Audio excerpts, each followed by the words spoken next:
Morning student. Let us start a point Lorentz-Bronsted theory. We see already this point in last video. What is the definition of acid and bases according to the Lorentz-Bronsted theory? According to the definition of according to the Lorentz-Bronsted theory, definition of acid is a proton donor. That means H plus ion donated if a species or if a compound or if a substance which a donate H plus ion, that is the acid, and a substance which accepts H plus ion is called base. This point we have seen already in the last lecture, and we are going to start new points. It is related to that theory, Lorentz-Bronsted theory, that is called as conjugated acid base pair. What is that?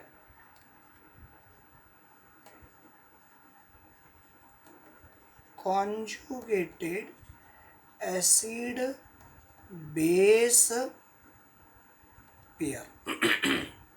This point we have म्हणजे हा point आता आपल्याला पाहायचा आहे. Conjugated acid base pair.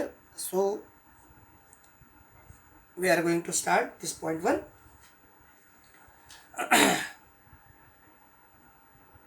Lorry आणि Brønsted या थिअरीमध्ये आपल्याला म्हणजे आज आपण कॉन्जुगेटेड ॲसिड बेस पेअर हा पॉईंट पाहणार आहोत.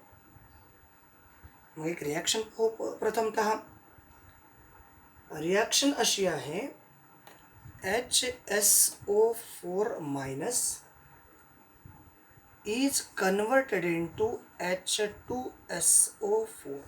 आता या रिॲक्शनमध्ये जर तुम्ही काळजीपूर्वक पाहिलात तर हा ॲसिडिक प्रॉपर्टी आता याच्यावरती निगेटिव्ह चार्ज आहे. लास्ट लेक्चर आपण शिकलेलो ज्याच्यावरती मायनस चार्ज आहे असे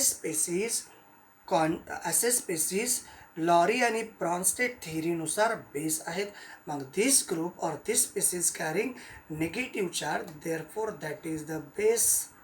आणि या बेसनी H प्लस आयन ॲड केला. या बेसनी H प्लस आयन ॲड केल्यानंतर बेस ॲसिडमध्ये कन्वर्शन होत आहे. आपला मुद्दा काय आहे? कॉन्जुगेटेड ॲसिड बेस पेअरचा मुद्दा काय आहे? कॉन्जुगेटेड ॲसिड हा कसा तयार होतो हे आपल्याला बघायचं आहे. या बेसनी हायड्रोजनचा लॉस केला तेव्हा हा जो ॲसिड तयार झाला, हायड्रोजनचा गेन केला. बेसनी हायड्रोजनचा गेन केला आणि त्यावेळेस जो ॲसिड तयार झालेला आहे, तर हा जो ॲसिड आहे याला आपण कॉन्जुगेटेड ॲसिड असं म्हणतो. म्हणजे ॲसिड कधी बनतो? एखादा स्पेसिसमध्ये हायड्रोजन ॲड झाल्यानंतर जो सबस्टन्स तयार होतो त्याला आपण कॉन्जुगेटेड ॲसिड असं म्हणतो. त्याचबरोबर हा सबस्टन्स HSO4 मायनस हा सबस्टन्स हा काय आहे? बेस आहे. हा काय आहे? बेस आहे. आणि मग हा बेस काय करतो? आता सध्या आपण असा जर विचार केला, याही ठिकाणी बेस आहे, मग आता दुसरी कन्सेप्ट आपण या ठिकाणी वापरली. याला जर ॲसिड कन्सिडर केलं because containing H plus ion, आणि हा H प्लस आयनचा लॉस करतो आणि SO4 मायनस मायनस आयन तयार करतो. मग बेस काय करतो? जेव्हा आता या ठिकाणी हा काय झाला? बेस तयार झाला. मग हा कसा बेस आहे? हा आहे कॉन्जुगेटेड बेस, कारण बेसमधून H प्लस आयन निघून गेलेला आहे. बेसमधून H प्लस आयन निघून गेलेला आहे. हा बेस जो आहे याच्यामध्ये जर H प्लस आयन ॲड केला तर ॲसिड तयार होतो आणि याच्यामध्ये H प्लस आयन ॲड केला, समजा ही फॉरवर्ड रिॲक्शन आहे असं आपण जर कन्सिडर केलं आणि याच्यामध्ये H प्लस आयन जर ॲड केला तर हा तयार होतो. मग जेव्हा हा बेसमध्ये H प्लस आयन तयार करून जर ॲसिड तयार होत असेल तर हा कॉन्ज्युगेटेड ॲसिड आहे आणि ॲसिडनी H प्लसचा लॉस केल्यानंतर जो बेस तयार झाला, म्हणजे बेस जेव्हा कॉन्ज्युगेटेड बेस तयार होतो तर बेस हा स्वतःकडचा हायड्रोजन आयनचा लॉस करतो. या कन्सेप्ट समजायला थोडेसे अवघड आहेत, त्याच्यासाठी आपण खूप सारे एक्झाम्पल या कॉन्ज्युगेटेड ॲसिड बेस पेअरचे पाहणार आहोत. मग पुढचं एक्झाम्पल जरा काळजीपूर्वक आणखीन एक एक्झाम्पल पहा. H2O. H2O दुसऱ्या एका H2O सोबत कंबाईन झाल्यानंतर ही रिव्हर्सिबल रिॲक्शन पॉसिबल आहे आणि फॉर्मेशन ऑफ H3O प्लस आणि OH मायनस आयन. आता OH minus ion negatively charge species काय रिप्रेझेंट करतात? Base according to Lowry and Bronsted theory. मग हा कोण आहे? मग याच्यामध्ये एक जर ॲसिड असेल तर एक नक्कीच बेस असणार आहे. मग ज्याने H प्लस आयनचा लॉस केला, ज्याने जर ॲसिड असेल तर H प्लस आयनचा लॉस करेल आणि बेसमध्ये कन्व्हर्शन होईल. मग हा कसला base? Conjugated base. Conjugated base. या बेस कधी तयार झाला? H प्लस आयनचा लॉस केल्यानंतर जो बेस तयार झालेला आहे तो कॉन्ज्युगेटेड बेस आहे. तर बेसनी H प्लस आयनचा गेन केला आणि कॉन्ज्युगेटेड ॲसिड तयार झाला आहे. हा जो ॲसिड तयार झाला आहे तो कॉन्ज्युगेटेड ॲसिड आहे. म्हणजे आता जर काळजीपूर्वक पाहिलं, एका ॲसिडमुळं कॉन्ज्युगेटेड बेस तयार होतो तर बेसमुळं कॉन्ज्युगेटेड ॲसिड तयार होतं. म्हणजे ही ॲसिड बेस पेअरमुळं दुसरी एक ॲसिड बेसची पेअर तयार होते. कॉन्ज्युगेटेड ॲसिड बेस पेअर तयार होते. एका ॲसिड बेस पेअरमुळं दुसरी ॲसिड बेस तयार होत असेल तर ते ॲसिड बेस पेअर हे पहिल्या ॲसिड बेसचे कॉन्ज्युगेटेड ॲसिड बेस आहेत असं आपण म्हणतो. हे जे कॉन्ज्युगेटेड ॲसिड आहे पहिल्या बेसचा आहे आणि हा कॉन्ज्युगेटेड बेस आहे तो पहिल्या ॲसिडचा आहे. मुद्दा क्लिअर होते का? पहा, आपण स्लोली जाणार आहोत. कन्सेप्ट क्लिअर होतात का? ॲसिड हा प्रोटॉनचा लॉस करून बेसमध्ये कन्वर्ट होतो. कारण निगेटिव्हली चार्ज स्पेसीजला लॉरी आणि ब्रॉन्स्टेटमध्ये बेस कन्सिडर केलं जातं. म्हणजे हा ॲसिड आहे, ॲसिडनी प्रोटॉनचा लॉस केला, OH मायनसमध्ये कन्वर्ट झाला. OH मायनस काय आहे? बेस आहे. H प्लस आयनचा लॉस केला, बेस तयार झाला, तो कॉन्ज्युगेटेड बेस आहे. मग हा जेव्हा ॲसिड आहे तेव्हा हा बेस आहे. बेस काय करतो? प्रोटॉन ॲक्सेप्ट करतो. प्रोटॉन ॲक्सेप्ट केल्यानंतर तो ॲसिडमध्ये कन्वर्ट झाला. बेस हा प्रोटॉन ॲक्सेप्ट करून ॲसिडमध्ये कन्वर्ट झाला, तो ॲसिड आहे कॉन्ज्युगेटेड ॲसिड. म्हणजे एका ॲसिड बेस पेअरमुळं दुसरी एक ॲसिड बेस पेअर तयार होते, पण ती कॉन्ज्युगेटेड असते. अशा ॲसिड बेस पेअरला कॉन्ज्युगेटेड ॲसिड बेस पेअर असं आपण म्हणत असतो. आणखीन एक एक्झाम्पल पहा. HCl. आता हे तर तुम्हाला माहिती आहे आणि NaH3 हे पण तुम्हाला माहिती आहे. हा काय आहे? ॲसिड आहे. हा काय आहे? बेस आहे. ॲसिडची प्रॉपर्टी काय आहे? प्रोटॉन डोनेट करण्याची. ॲसिडची प्रॉपर्टी काय? प्रोटॉन डोनेट करण्याची. ॲसिडनी प्रोटॉन डोनेट केला आणि बेसमध्ये कन्वर्ट झालेला आहे. ॲसिडनी प्रोटॉन डोनेट केला आणि बेसमध्ये कन्वर्ट झालेला आहे. काळजीपूर्वक लक्षात घ्या. ॲसिडनी प्रोटॉन डोनेट केला आणि बेसमध्ये कन्वर्ट झालेला आहे आणि हा बेस आहे कॉन्ज्युगेटेड बेस. तर बेसनी प्रोटॉन ॲक्सेप्ट केला, बेसमध्ये प्रोटॉन ॲड होतो आणि ॲसिड तयार होतो आणि तो आहे कॉन्ज्युगेटेड ॲसिड. म्हणजे एका ॲसिड बेस पेअरमुळं दुसरा ॲसिड बेस तयार होतो. तर अशा ॲसिड बेस पेअरला कॉन्ज्युगेटेड ॲसिड बेस पेअर असं आपण म्हणत असतो.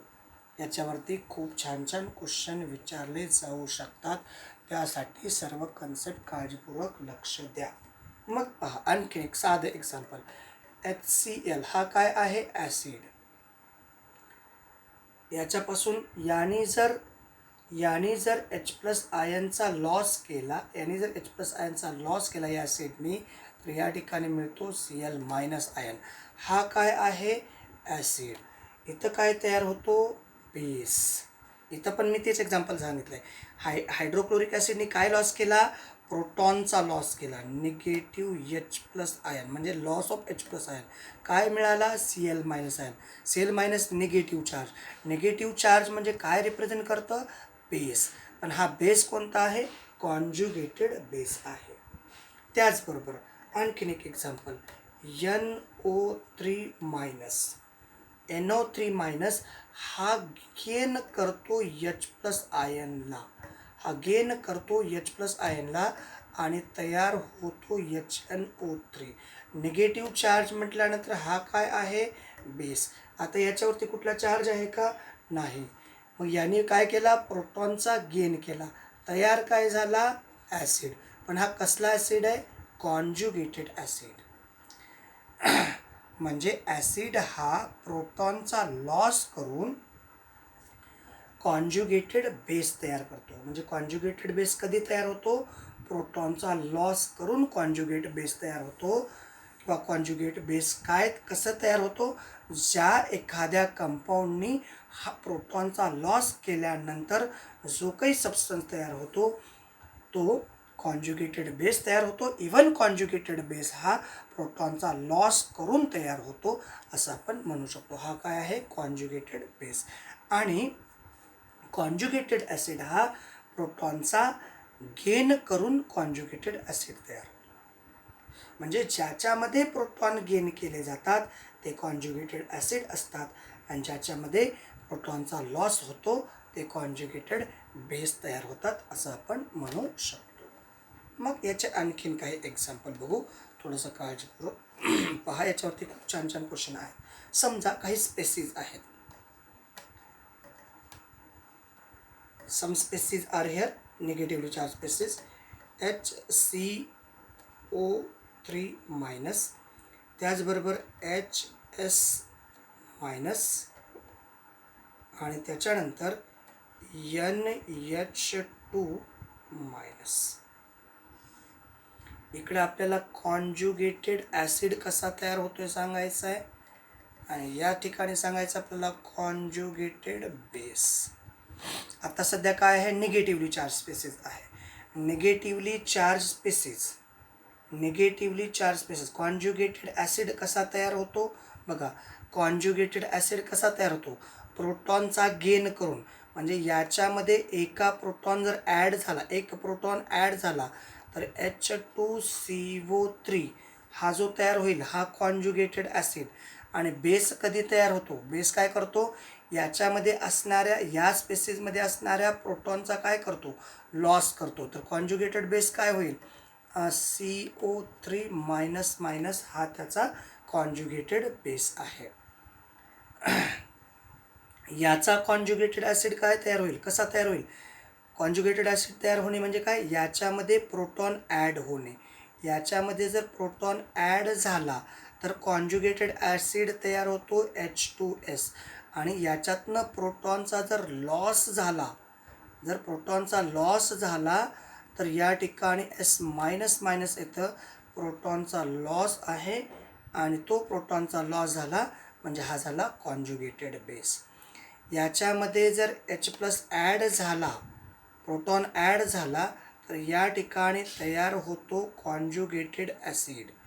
आणि याच्यामधला त्यामधला सुद्धा एखादा प्रोटॉनचा जर लॉस झाला, या ठिकाणी एक प्रोटॉनचा लॉस झाला तर या ठिकाणी तयार होतो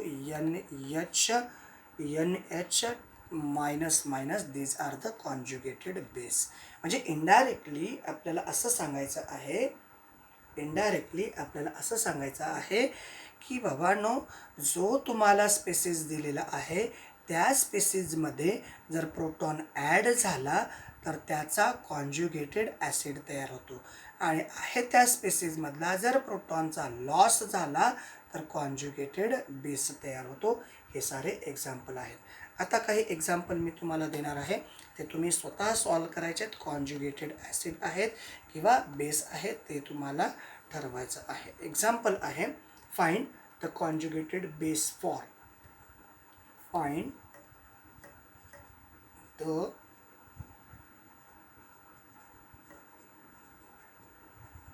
कॉन्ज्युगेटेड बेस फॉर. कोणाकोणाचे कॉन्ज्युगेटेड बेस पाहिजेत आपल्याला? H2S चा कॉन्ज्युगेटेड बेस पाहिजे. त्याचबरोबर HS मायनस याचा कॉन्ज्युगेटेड बेस पाहिजे आहे, आणि HCN याचा कॉन्ज्युगेटेड बेस पाहिजे आहे. आता कॉन्ज्युगेटेड बेस कसा तयार होतो हे तुम्हाला माहिती आहे. बेसमधून जो कुठला स्पेसिस आहे तो स्पेसिस H प्लसचा जर लॉस करत असेल, H प्लस आयनचा जर लॉस करत असेल, तर मग यांनी जर H प्लस आयनचा लॉस केला तर HS मायनस तयार होतो. हा झाला कॉन्ज्युगेटेड बेस. आता HS मायनसमधला आणखीन एक H प्लस आयनचा जर लॉस झाला तर यापासून S मायनस मायनस तयार होतो. हा सुद्धा आहे कॉन्ज्युगेटेड बेस. आणि याच्यातला एक H प्लस आयनचा जर लॉस झाला तर या ठिकाणी राहतं CN minus, that is the conjugated base. म्हणजे कॉन्ज्युगेटेड बेस हा असा स्पेसिस आहे, एखाद्या सबस्टन्समधला जर प्रोटॉनचा लॉस झाला तर त्यापासून जेव्हा हे negatively charge species is called as base. Negatively charge species is काय आहेत? हे बेस आहेत. पण आता सध्या हे कसे बेस आहेत? कॉन्ज्युगेटेड बेस आहेत. आता फाइंड कॉन्ज्युगेटेड ॲसिड फॉर. आता आपल्याला आणखीन एक क्वेश्चन पाहायचं आहे. Find the conjugated acid for. आता कॉन्ज्युगेटेड ॲसिड म्हणजे काय? ज्याच्यामध्ये प्रोटॉन ॲड होऊन जो ॲसिड तयार होतो तो म्हणजे कॉन्ज्युगेटेड ॲसिड. HPO4 मायनस, दुसरा आहे NH3, आणि तिसरा आहे SO4 मायनस मायनस. आता याच्यापासनं आपल्याला कॉन्ज्युगेटेड ॲसिड तयार करायचा. हा ऑलरेडी ॲसिड आहे. ॲसिड कधी तयार होतो? म्हणजे कॉन्ज्युगेटेड ॲसिड कधी तयार होतो? जेव्हा याच्यामध्ये एक प्रोटॉन ॲड होईल. हे plus sign addition of proton तयार झाला H2PO4, हा झाला कॉन्ज्युगेटेड ॲसिड. त्याच्यानंतर याच्यामध्ये जर H प्लस ॲड झाला, याच्यामध्ये H प्लस ॲड झाला तर तयार होतो NH4 plus. It is also conjugated base. आणि याच्यामध्ये जर H प्लस ॲड झाला तर याच्यामध्ये तर या ठिकाणी तयार होतो HSO4 मायनस. म्हणजे हे सर्व कॉन्ज्युगेटेड ॲसिड आहेत. All these are the conjugated acid आहेत. तर अशा प्रकारचे हे लॉरी आणि ब्रॉन्स्टेड थेरी, म्हणजे एक ॲसिड एक बेस पेअर. इवन काही रिॲक्शनमध्ये एका बाजूला ॲसिड बेस पेअर साधे असतील तर दुसऱ्या बाजूला त्यांचे कॉन्ज्युगेटेड ॲसिड बेस पेअर असू शकतात. मग एक प्युअर ॲसिड बेस पेअरपासून दुसरी ॲसिड बेस पेअर कॉन्ज्युगेटेड तयार होत असेल, म्हणजे दुसरी ॲसिड बेस पेअर जर तयार होत असेल, म्हणजे लेफ्ट हँड साईडला एक ॲसिड बेसची पेअर असताना रिॲक्शन झाल्यानंतर राईट हँड साईडला जर ॲसिड बेस पेअर असेल तर ती ॲसिड बेस पेअर हे लेफ्ट हँड साईडच्या ॲसिड बेस पेअरची कॉन्ज्युगेट ॲसिड बेस पेअर असते, असं आपण म्हणू शकतो. इवन असं आपण म्हणतोच. Okay, we write in this way. Now the next point. चला, या सगळ्या कन्सेप्ट आता आपल्या क्लिअर झाल्या असतील अशी मी अपेक्षा ठेवायला काही हरकत नाही. मग नेक्स्ट थेरीकडे जायचं आहे. Lewis theory of acid and bases. Even Levy's theory of acid and bases, even electron theory of acid and bases.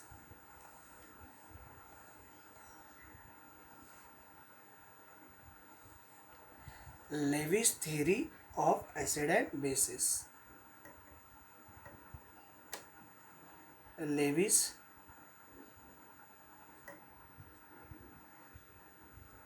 Levy's theory of acid and bases, or त्यालाच काय म्हणायचं, electron theory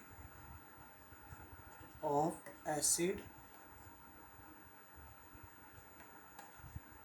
and base.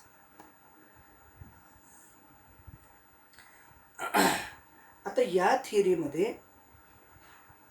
थिअरीमध्ये ॲसिडचे definition काय सांगते, acid हा electron acceptor आहे.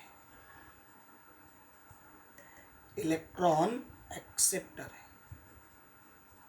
तर base हा electron donor आहे. According to the Lewis theory, it is also called as electron theory. Electron theory याच्या अगोदरची जी थिअरी होती, तर या थिअरीमध्ये आपण प्रोटॉनशी रिलेटेड काही कन्सेप्ट बघितलेल्या होत्या. आता नवीन थिअरी, नवीन सायंटिस्ट, लेविज थिअरी. लेविजने सांगितलं की या थिअरीमध्ये जे काही कंपाऊंड तयार होतात ते इलेक्ट्रॉनच्या देवाणघेवाणीमुळं तयार होतात.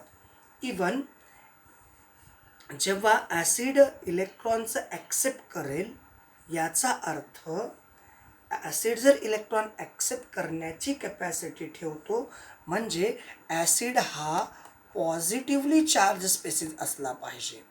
ॲसिड हा पॉझिटिव्हली चार्ज स्पेसिस असला पाहिजे. का? कारण तो इलेक्ट्रॉन ॲक्सेप्ट करतो. Electron accept generally metal element electron accept करत नाहीत, कारण मेटल एलिमेंट इलेक्ट्रॉन डोनेट करतात. आणि या ठिकाणी आपण असं पाहिलेलं आहे की ॲक्सेप्ट एखादा ॲटम किंवा एखादा आयन इलेक्ट्रॉन कधी ॲक्सेप्ट करतो, जर त्याच्यावरती पॉझिटिव्हली चार्ज असेल तर. मग ज्याच्यावरती पॉझिटिव्हली चार्ज आहे, यानुसार पॉझिटिव्हली चार्ज ज्याच्यावरती आहे, लेविज थेरीनुसार तो लेविज ॲसिड आहे. जस्ट लाईक एक्झाम्पल, Ag+ हा लेविज ॲसिड आहे. Cl+ याला क्लोरोनियम आयन असं म्हणतात.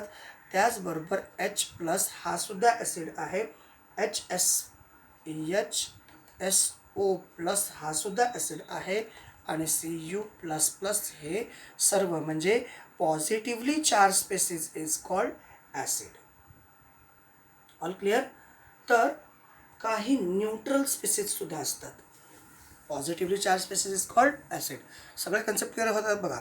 Acid is a electron acceptor. मग इलेक्ट्रॉन ॲक्सेप्ट कोण करू शकतं? जो इलेक्ट्रॉन डेफिशियंट आहे, किंवा ज्याच्यावरती पॉझिटिव्ह चार्ज आहे, तर तोच इलेक्ट्रॉनला ॲक्सेप्ट करू शकतो.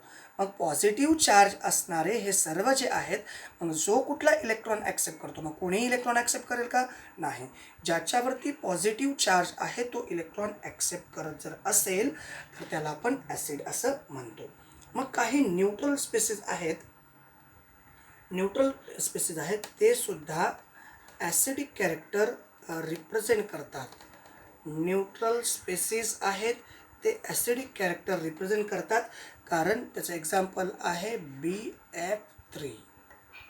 काय एक्झाम्पल? BF3 हा न्यूट्रल स्पेसिस आहे आणि याला आपण लेविज ॲसिड म्हणतो. हा जर लेविज ॲसिड असेल तर हा इलेक्ट्रॉन डेफिशियंट ग्रुप असला पाहिजे. जर इलेक्ट्रॉन डेफिशियंट असेल तर त्याला इलेक्ट्रॉनची गरज भासते. 2 कंडिशन आहेत. एखादा ॲटम किंवा group of atom electron accept करत असेल तर तो ॲसिड. एखाद्यावरती पॉझिटिव्ह चार्ज असेल तर तो लेविज ॲसिड. इवन एखादा इलेक्ट्रॉन डेफिशियंट ग्रुप जरी असेल तर त्यालाही आपण ॲसिड असं म्हणू शकतो. मग आता आपला प्रश्न आहे, तर हा इलेक्ट्रॉन डेफिशियंट कसा? तर याचं आपण स्ट्रक्चर पाहू. हा P आहे, या ठिकाणी F, या ठिकाणी F आणि याही ठिकाणी F. जर विचार केला तर याचा एक इलेक्ट्रॉन इथं आहे, याचा एक इलेक्ट्रॉन इथं आहे, याचा एक इलेक्ट्रॉन इथं आहे. फ्लोरीनचा एक इलेक्ट्रॉन या ठिकाणी, फ्लोरीनचा एक इलेक्ट्रॉन या ठिकाणी, फ्लोरीनचा. जर बोरॉनच्या लास्ट शेलमध्ये जर काळजीपूर्वक पाहिलं तर टोटल इलेक्ट्रॉन 6 येतात, म्हणजे याचं ऑक्टेट कंप्लीट झालेलं नाही. याला आपण इनकम्प्लीट ऑक्टेट असं म्हणतो. म्हणजे याच्याकडं 6 इलेक्ट्रॉन्स आहेत, 6 electron in their last shell of boron, म्हणजे याचं ऑक्टेट आणखीन कंप्लीट झालेलं नाही, म्हणजे तो इलेक्ट्रॉन ॲक्सेप्ट करू शकतो. But basically it is a neutral species. हा कसा आहे? न्यूट्रल आहे, कारण याच्यावरती कुठलाही चार्ज नाही, पण तरीसुद्धा तो इलेक्ट्रॉन ॲक्सेप्ट करू शकतो. आणि जो इलेक्ट्रॉन ॲक्सेप्ट करतो त्याला लेविस थेअरीनुसार आपण ॲसिड असं म्हणतो. आणखीन एक एक्झाम्पल आहे न्यूट्रल स्पेसिसचं, SnCl4, त्याचबरोबर AlCl3. AlCl3च्या शेवटच्या शेलमध्ये बघा टोटल इलेक्ट्रॉन 6 असतात. ॲल्युमिनियमकडे सुद्धा AlCl3मध्ये 6 इलेक्ट्रॉन येतात. All clear? म्हणजे इनडायरेक्टली जो इलेक्ट्रॉन डेफिशियंट ग्रुप आहे तो सुद्धा ॲसिड आहे. जो इलेक्ट्रॉन ॲक्सेप्ट करतो त्याला पण आपण लेविस ॲसिड म्हणतो. इव्हन ज्याच्यावरती पॉझिटिव्ह चार्ज आहे त्यालाही आपण काय म्हणतो? लेविस ॲसिड असं म्हणतो. म्हणजे ॲसिडची कन्सेप्ट क्लिअर झाली, लेविस ॲसिड. आता जाऊ आपण लेविस बेसकडं. लेविस ॲसिडच्या कन्सेप्ट ऑल क्लिअर झाल्या? आय होप ह्या समजल्या असतील अशी अपेक्षा ठेवायला काही हरकत नाही. आता बघायचं लेविस बेस. लेविस बेस काय आहे? Lewis base is a electron donor. That means electron donate कोण करू शकतं? It is a negatively charge species जर असतील, जे निगेटिव्हली चार्ज स्पेसिस असतील ते इलेक्ट्रॉन डोनेट करू शकतात. Even lone pair of electron जर अवेलेबल असेल, lone pair of electrons available, ज्याच्याकडं lone pair of electron available आहे किंवा एखादा निगेटिव्हली चार्ज स्पेसिस असेल तर त्याला आपण बेस असं म्हणतो, लेविस बेस असं म्हणतो. मग निगेटिव्हली चार्ज स्पेसिस कोण? Cl minus is a negatively charge species, that is a Lewis base. Br minus हा सुद्धा लेविस बेस आहे. S मायनस मायनस हा लेविस बेस आहे. त्याचबरोबर O minus minus Lewis base आहे. NO3 मायनस हा Lewis base आहे. HSO3 मायनस हे सगळे लेविस बेस आहेत, कारण हे इवन इलेक्ट्रॉन रिच स्पेसिस असं आपण म्हणू शकतो. म्हणजे बेस काय आहेत? Electron rich species. Electron rich species त्याला आपण लेविस बेस म्हणतो. Even negatively charge species it is also called as base. आणि इवन ज्याच्याकडं लोन पेअर ऑफ इलेक्ट्रॉन असतात त्यालाही आपण लेविस बेस असं म्हणतो, पण तो न्यूट्रल असतो. फॉर एक्झाम्पल याचं एक्झाम्पल जर बघायचं झालं तर NH3, याची बॉन्डिंग पहा. याची बॉन्डिंग अशी आहे, इथं आला H, या ठिकाणी N, या ठिकाणी H, इथं आला H आणि या ठिकाणी loan pair of electron. Basically हा न्यूट्रल कंपाऊंड आहे, न्यूट्रल कंपाऊंड आहे, पण लोन पेअर ऑफ इलेक्ट्रॉन असल्यामुळे तो लेविस बेसमध्ये इन्व्हॉल्व होतो. आणखीन एक एक्झाम्पल आहे R, या ठिकाणी O आणि या ठिकाणी H. या ऑक्सिजनकडं 2 लोन पेअर ऑफ इलेक्ट्रॉन आहे. हा कंपाऊंड न्यूट्रल आहे, पण ऑक्सिजनकडं 2 लोन पेअर ऑफ इलेक्ट्रॉन असल्यामुळं हे लेविस बेसमध्ये येतात. These are the neutral, but these compound shows Lewis basic property due to the availability of lone pair of electron. त्याचबरोबर निगेटिव्हली चार्ज स्पेसिस असतील तर त्याला आपण लेविस बेस म्हणतो. न्यूट्रल स्पेसिस म्हणजे न्यूट्रल स्पेसिस ज्याच्यावरती कुठलाही चार्ज नाही पण electron deficient species, neutral electron deficient species, त्याला आपण लेविस ॲसिड म्हणतो. तर neutral electron rich species, that means lone pair of electron available species is called Lewis base. म्हणजे त्याच्याकडे असल्या कारणाने तो इलेक्ट्रॉन डोनेट करू शकतो. तर त्याचं एक एक्झाम्पल आपण घेऊ, म्हणजे मग ही थिअरी या ठिकाणी संपते. चलो ओके, एक्झाम्पल बघू. असं एक्झाम्पल पाहायचं आहे आपल्याला. BF3 आत्ताच आपण बघितलं. BF3 काय आहे? लेव्हिज ॲसिड आहे. त्याची रिॲक्शन आपल्याला करायचं आहे NH3 सोबत. हा काय आहे? लेव्हिज बेस आहे. आत्ताच आपण पाहिलं हा जो कंपाऊंड आहे BF3 हा इलेक्ट्रॉन डिफिशियंट स्पेसीज आहे. BF3 काय आहे? इलेक्ट्रॉन डिफिशियंट स्पेसीज आहे. आणि NH3 कसं आहे? इलेक्ट्रॉन रिच स्पेसीज आहे. NH3 कडं loan pair of electron available आहे, इलेक्ट्रॉन रिच स्पेसीज आहे. आणि मग हा काय इलेक्ट्रॉन डिफिशियंट स्पेसीज असल्यामुळं हा इलेक्ट्रॉन ॲक्सेप्ट करेल. तर जो इलेक्ट्रॉन रिच स्पेसीज आहे तो इलेक्ट्रॉन डोनेट करण्याचं काम करेल. मग या ठिकाणी B, या ठिकाणी F, या ठिकाणी इथं आपण दाखवलं F, इथं F, या ठिकाणी N, he loan pair of electron, या ठिकाणी H, hair is a H, hair is a H. मग ही जी लोन पेअर ऑफ इलेक्ट्रॉन आहे, ही लोन पेअर ऑफ इलेक्ट्रॉन तो बोरॉनला देतो. आणि मग या ठिकाणी काय तयार होतं? Coordinate bond. Coordinate bond in between these two. या दोघांमध्ये कोणता बॉन्ड तयार झाला? कोऑर्डिनेट बॉन्ड तयार झाला. मग हा कसा स्पेसीज आहे? Loan pair of electron available असणारा स्पेसीज आहे. इवन याला आणखीन काय म्हणतो? इलेक्ट्रॉन रिच स्पेसीज असंही म्हणतो, कारण तो देण्यासाठी तयार आहे. हा कसा आहे? लेव्हिज ॲसिड आहे. हा कोण आहे? लेव्हिज बेस आहे. लेव्हिज ॲसिड काय? Electron deficient species. त्याला इलेक्ट्रॉनची गरज आहे, तो इलेक्ट्रॉन ॲक्सेप्ट करतो. इलेक्ट्रॉन ॲक्सेप्ट करतो त्याला आपण ॲसिड म्हणतो. इलेक्ट्रॉन डोनेट करतो त्याला आपण बेस असं म्हणतो. आय होप या कन्सेप्ट कदाचित तुम्हाला समजत असतील. आणखीन एक एक्झाम्पल आहे या ठिकाणी. निकेल. निकेल हा मेटल ॲटम आहे. मेटल ॲटम म्हटलं की त्याच्यावरती पॉझिटिव्ह चार्ज असतात आणि तो इलेक्ट्रॉन ॲक्सेप्ट करण्याची कॅपॅसिटी ठेवतो. आणि जो इलेक्ट्रॉन ॲक्सेप्ट करतो तो काय आहे? लेव्हिज ॲसिड आहे. याच्यासोबत जर कार्बोनिल कंपाऊंड कंबाईन झाला तर बेसिकली इनऑर्गॅनिक कंपाऊंडमध्ये हा कंपाऊंड आहे. तर इनऑर्गॅनिक कंपाऊंडमध्ये CO ला लिगॅंड म्हणतात. आणि निकेलकडं व्हॅकंट D ऑर्बिटल आहे, इलेक्ट्रॉन डिफिशियंट स्पेसीज आहे. आणि मग यापासून तयार होतो कंपाऊंड Ni, त्याच्यानंतर CO 4 टाइम्स.